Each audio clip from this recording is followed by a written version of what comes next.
अगर मैं अपने घर से निकलता हूँ काम के लिए तो मुझे आज ये लगता है कि मैं काम पे नहीं कि मैं वापस लौटूंगा या नहीं लौटूंगा। मुझे ऐसा महसूस होता है। जो करनी सेना द्वारा रक्त स्वाभिमान रैली आयोजित की गई थी, उसके अंदर सरकार से किसी भी हथियार की परमिशन नहीं ली गई थी। हाँ, तो वो तो उसके लिए है ना, मुसलमानों के ऊपर आधारित है। बस वो मुसलमानों के लिए है वो कानून। इन्हें पकड़ लो और बंद कर दो। दिखाया जा रहा है, देखो हम इतनी तादाद में है, नंगी तलवारें हैं, तो दहशत तो अपने आप बैठनी है। तो मैं कहीं ना कहीं अपने आप को अनसेफ महसूस करता हूँ। इस तरह की जरा सी भी कोई कार्रवाई कुछ करते हैं, कोई प्रदर्शन बिल्कुल सिंपल करते हैं, तो उनके खिलाफ जबरदस्त कार्रवाई करती है सरकार। देखिए जी, ऐसा है, ये जो करनी सेना है, अगर यही काम मुसलमान करते तो अब तक पता नहीं कैसे क्या हो जाता। करनी सेना ने जो किया उसमें तलवारें नहीं लहराई गई, ये तक भी रिपोर्ट है, उसमें बंदूकें भी लहराई गई, डंडे भी लहराए गए, लेकिन सरकार ने उनके खिलाफ ऐसी कोई कार्रवाई नहीं की जो कार्रवाई की जानी चाहिए थी। नमस्ते, मैं शुभम और आपने देखना शुरू कर दिया है नेडी न्यूज़। इस समय पूरे देश में चर्चा का विषय बनी हुई है करनी सेना। करनी सेना का बखूबी जानते हो, बखूबी नहीं जानते तो फिर भी मैं आपको एक छोटा सा इंट्रो दे देता हूँ। करनी सेना का जो गठन है लगभग 2006 में हुआ था। गठन क्यों हुआ था? गठन इसलिए हुआ था कि राजपूत समाज के ऊपर जो भेदभाव हो रहा था, उनकी आवाज़ बुलंद करने के लिए करनी सेना का गठन हुआ था। अब करनी सेना वर्चस्व में कब आई, करनी सेना विवादों में कब आई? जब पद्मावत मूवी रिलीज हुई। मूवी में आपने देखा होगा पद्मावत के ऊपर तमाम सिनेमाघरों में सीट तोड़ी गई और उस पूरी मूवी का विरोध हुआ।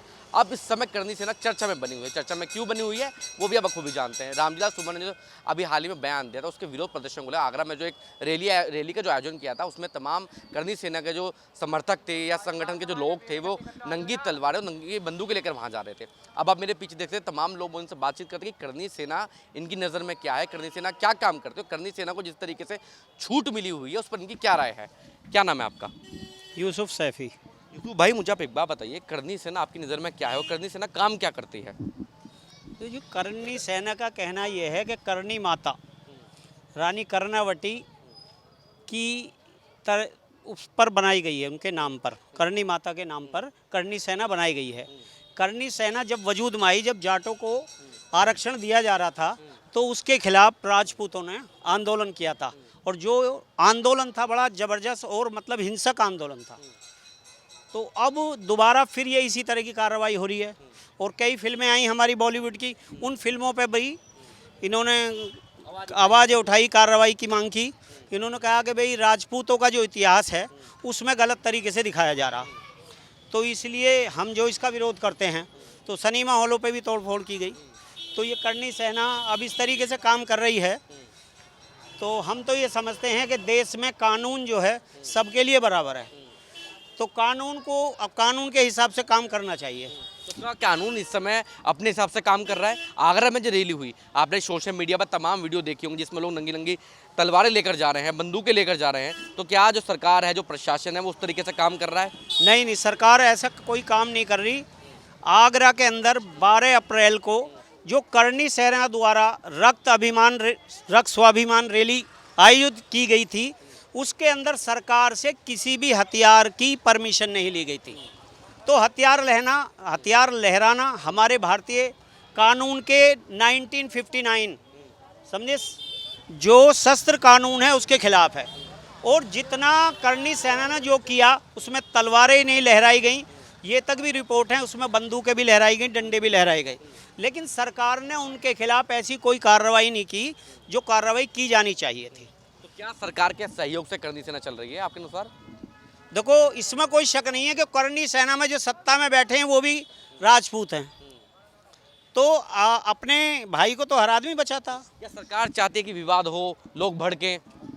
नहीं, सरकार के अंदर की क्या बात है वो तो सरकार जाने, लेकिन हमें जो दिखाई दे रहा फिलहाल, हम ये देख रहे हैं कि सरकार सबका साथ, सबका विकास, सबका विश्वास के हिसाब से काम नहीं कर रही। कथनी और करनी में अंतर है। तो कथनी क्या है जो आपने बता दी है, अब करनी क्या क्या है? करनी ये है कि जब दूसरे समुदाय के लोग इस तरह की जरा सी भी कोई कार्रवाई कुछ करते हैं, कोई प्रदर्शन बिल्कुल सिंपल करते हैं, तो उनके खिलाफ जबरदस्त कार्रवाई करती है सरकार। लेकिन जब दूसरे अन्य लोग, उनके अपने लोग हिंसक प्रदर्शन करते हैं और जान से मारने की धमकी देते हैं, और भी बहुत सारे, और समाज में वैमनस्यता फैलाने और दंगा फैलाने तक की कार्रवाई करते हैं, तो सरकार उनके खिलाफ वो कार्रवाई नहीं करती जो होनी चाहिए थी। तो समाज में एक तरीके से द्वेष की भावना पैदा हो रही है इन सब चीज़ों को देखते हुए। सरकार के खिलाफ तो लोग समझते हैं कि भाई सरकार जो है भेदभाव कर रही है। The discrimination should not be done in any society. समझिए, एक बात बताइए, जिस तरीके से प्रदर्शन हुआ, चलो हथियार ले रखे, बात अलग है, वहाँ तो सिंपल मीडिया में धमकी दी जा रही है, अखिलेश यादव को गोली मारने की धमकी दी गई, क्या कार्रवाई हुई अभी तक? अभी तक कोई ऐसी प्रभावी कार्रवाई नहीं हुई है। तो हम तो सरकार से यही मांग करते हैं, जो हमारे मुख्यमंत्री हैं योगी आदित्यनाथ जी, के सब जो कानून सम्मत है कार्रवाई, जो सबके लिए होती है, वो कार्रवाई होनी चाहिए, जो कानून के हिसाब से होनी चाहिए। बताइए, मैं कुछ ऐसी रिपोर्ट्स आपके सामने रखूंगा जहां आपने देखा होगा योगी आदित्यनाथ को कोई मारने की धमकी दे देता है, सोशल मीडिया पर उसकी रील वायरल हो जाती है, रील को निकाल उस बंदे को घर से उठा लेते हैं लोग। इतनी बड़ी बात, पूर्व मुख्यमंत्री को धमकी दी गई, अभी तक उसकी गिरफ्तारी नहीं हुई है। बाकायदा इसका नाम सामने है, गाँव सामने है, उसका जो काम करता है वो सामने है, अभी तक गिरफ्तारी नहीं हुई उस मामले में भी। अब ये तो देखो सरकार की मंशा क्या है इस बारे में, ये सरकार जाने, लेकिन हमारा एक ही बात कहनी है कि सरकार को जो भी देश में दंगा झगड़ा फैलाए उसके खिलाफ कार्रवाई, प्रभावी कार्रवाई होनी चाहिए, ठोस कार्रवाई होनी चाहिए, सबके साथ बराबर का सलूक होना चाहिए। आपका क्या नाम है? मेरा नाम नदीम है। आप मुझे एक बात बताइए, अब जैसे करनी सेना का प्रदर्शन हुआ, तमाम सोशल मीडिया पे वीडियो वायरल हुई, लोग तलवार लेकर जा रहे हैं, बंदूकें लेकर जा रहे हैं, क्या आज के समय में जब हम कानून की बात करते हैं, प्रशासन की बात करते हैं, क्या ऐसा इम्पॉसिबल है कि लोग इस तरीके से नंगे हथियार लहराते चले जाएं?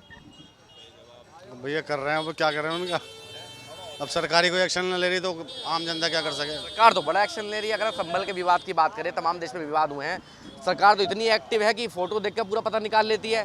AI टेक्नोलॉजी की बात करते हैं अमित शाह तो। हाँ तो वो तो अब उसके लिए है ना, मुसलमानों के ऊपर आधारित है, बस वो मुसलमानों के लिए है वो कानून, कहीं ना पकड़ लो और बंद कर दो।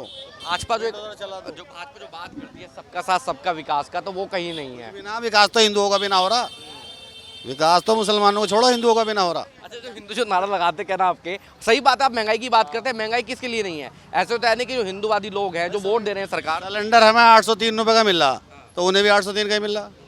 वो राशन दे रहे हैं फ्री में, वो भी सबको मिल रहा। तो जो पर्दा डाला हुआ है कि सरकार भैया एक तरफ कार्रवाई कर रही है या एक समाज को खुश करने की सरकार काम करती है, वो पर्दा उठेगा नहीं उठेगा लोगों पर से? पता नहीं, जो ऐसा लग ना रहा कुछ अभी दिख रहा है उठता हुआ नहीं दिख रहा? वैसे धीरे धीरे दो लोगों को दिमाग आएगा और आ भी रहा अब।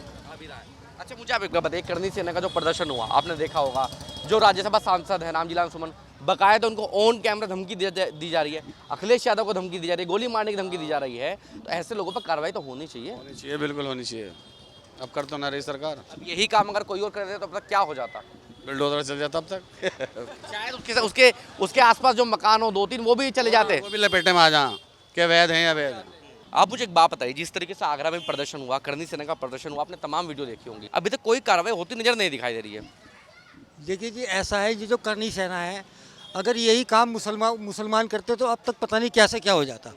दूसरी बात यह है कि जो हमारे मुख्यमंत्री हैं, उनको इस बात पे एक्शन लेना चाहिए। कानून सबके लिए बराबर है, हर नागरिक कानून हिंदुस्तानी है और कानून सबके लिए बराबर है। तो बराबर दिख रहा है या सिर्फ कहने के लिए बराबर है? ये सिर्फ कहने के लिए ही बराबर दिख रहा है। लोग आगरा में लाखों लोगों की भीड़, राजस्थान से, मध्य प्रदेश से, हरियाणा से, तमाम लोगों से भीड़ पहुंची, सबके पास हथियार थे, खुलेआम हथियार है, CCTV फुटेज भी है। संभल में हिंसा हुई, हिंसा में आपने देखा, अब अमित शाह खुद कहते हैं कुछ लोग ऐसी हाँ। देखिए ऐसा है, अगर मैं अपने घर से निकलता हूँ काम के लिए, तो मुझे आज ये लगता है कि मैं काम पे नहीं कि मैं वापस लौटूंगा या नहीं लौटूंगा, मुझे ऐसा महसूस होता है। क्यों होता है आपको ऐसा महसूस?